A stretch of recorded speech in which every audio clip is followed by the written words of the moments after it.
Hello everybody, my name is Lewis, and today's video is about the Logitech MX Master 3S. This is hailed by some as the best editing mouse ever created, and I think I might join that bandwagon. But there is a couple of issues with it, which I'm going to tell you about. But this video is going to have 4 sections. First of all, we're going to review the build quality of the mouse, considering it's $100. Then we're going to get into the software of the mouse and all of the features it has. Then I'm going to do some sound tests, and then I'm going to give you my verdict. So let's get into it. In terms of build quality, this mouse is very, very well built. It's made out of recycled plastic, but don't let that fool you. It feels very premium, and you at least feel like you're getting something out of your $100. But there is one huge problem with the build quality, and that is the scroll wheel. This is the worst, and I really mean it when I say it, the worst scroll wheel I've ever experienced. But there's also a caveat to that. So, if you're fine with using it in the free spin mode where the wheel just spins freely, then it's a good scroll wheel. But with the ratchet mode, which moves in your standard notches like every other mouse, it is absolutely horrid. The worst I have ever experienced. So, if you only want to use the ratchet mode, do not buy this mouse because it is the worst scroll wheel you will ever touch. It feels loose and it feels absolutely garbage. But if you're okay with using it in the smooth free spin mode, then it's okay. Now on to the features and I guess pros of this mouse. And there are many. First of all, you have so many buttons and dials and whatevers, it's ridiculous. First of all, you have a second scroll wheel. This is going to be the best thing to ever happen to you. You can use it to adjust the volume or pretty much anything you want because you can customize it using their Logi options software. I'll get into that a little bit later after I'm done talking about the features. Not to mention, you also have a button on the thumb rest, which you can push and then it'll open your Windows tab menu. Not only that, but you can push it and then move in a direction, and then it will do a different action based off of the direction you move it. So you move to the left, and then you can make it open Google Chrome. You move to the right, and then you could make it switch desktops. You move up, and you could make it turn off your computer. You could make it do absolutely anything using the software, and a button on the thumb rest is probably the coolest thing, and I don't think it has been done before this mouse. You also have the button which is used to unlock the scroll wheel, but you can change that so that it doesn't unlock the scroll wheel, which I highly recommend because there is a very, very low chance you're going to be switching back to that notched version, and have it be a button that you can use for, per se, opening Premiere Pro. Whatever you want, this mouse can do it. And that's the very nice part. A lot of mice have their own software these days, so it's not that special. However, the extra dial and thumb rest button, not to mention your normal mouse forward and back buttons, which can also be rebound to anything you'd like, is huge.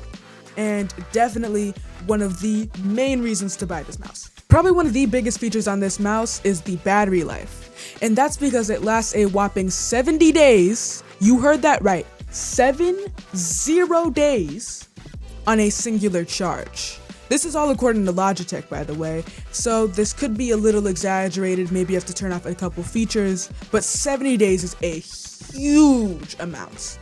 And according to Logitech as well, it can last 3 hours from a 1-minute charge. Again, this is Logitech claims, I'm not sure if this is true, but I've owned this mouse for about 4 days, and my battery life is still on 95%. So I think it's probably safe to say we can trust them, and it definitely lasts 70 days. Absolutely insane. This is Logi Options Plus, the software that you can download with this mouse. You can download it in the description or just by searching it up. And when you open it up, it'll look like this. It's nothing really special, most mainstream mice come with it these days, but if you have any other Logitech peripherals, they'll show up here as well. So you can go ahead and open up your mouse and you'll see all of your binds here. You can change them by clicking on them and then scrolling through this very long list of different presets, which we won't go into because it would take 20 minutes. But the main thing is that you can add and change presets for different applications. So for example, if you edit videos, you can make a preset for Premiere Pro. It already has one built in, But as you can see, it will change the buttons on the mouse depending on the application that you have focused, which is pretty cool. You have things for Chrome, and you can make it for any application that you have installed on your computer, which is absolutely ridiculous. So no matter what you do, you will always have a preset for whatever application because you can make your own. Now, this was also available with the Razer software, and it's not that special, but it is still a very cool feature that you should go into, but most of the competition does have it. And then you can choose for the global settings, just so that wherever you are, this will be what will happen. This is just stage 1. You can adjust this even more. You can go to the point and scroll tab to adjust the speed of your mouse and the speed of the thumb wheel and scroll wheel. There's also 2 different settings here, smooth scrolling and smart shift. Smart shift will automatically shift between the ratchet mode and the free spin mode whenever you start scrolling faster, and the smooth scroll makes the scrolling a little bit smoother so that if you're more used to a Mac, it'll be just like that. It's a decent bit better, but personally I don't really care for it, and what just fell out of my lap. You can also adjust the speed of the thumb wheel here and the speed of the mouse, also known as DPI. Then you have easy switch. With this mouse, you can pair up to 3 devices at a time. Now, if you're in a class and you want to mess with your professor, you can connect this mouse via Bluetooth, and then when the professor comes up to you for disrupting his class, you can say, look, it's on my screen, and then switch back later and continue messing with him. That's really the only use I have for this, because who really has 3 computers? Alright, so next up is Flow. This allows you to use another computer as if it was a second monitor, and you can transfer files, videos, whatever you want across the screens as if it was a second monitor as well. This is probably the coolest part. I don't know what magic they did to do this, but this is super duper amazingly cool. Now for the sound test.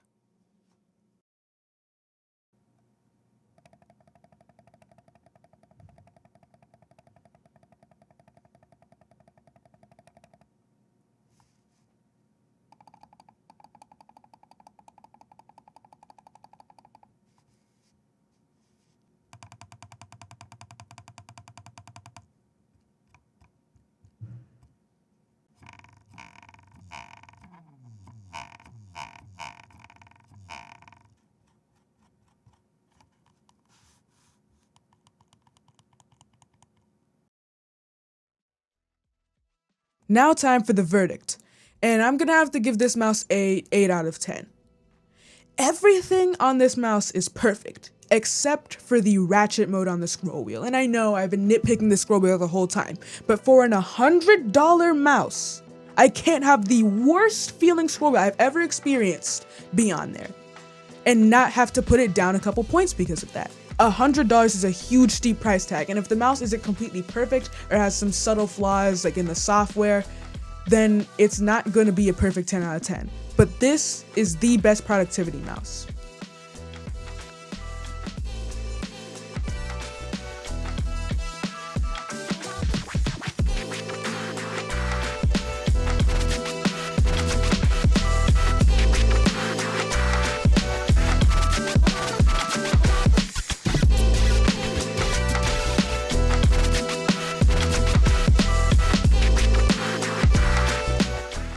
The battery life lasts a whopping, how much does it even last? I don't remember how much it lasts, hold up.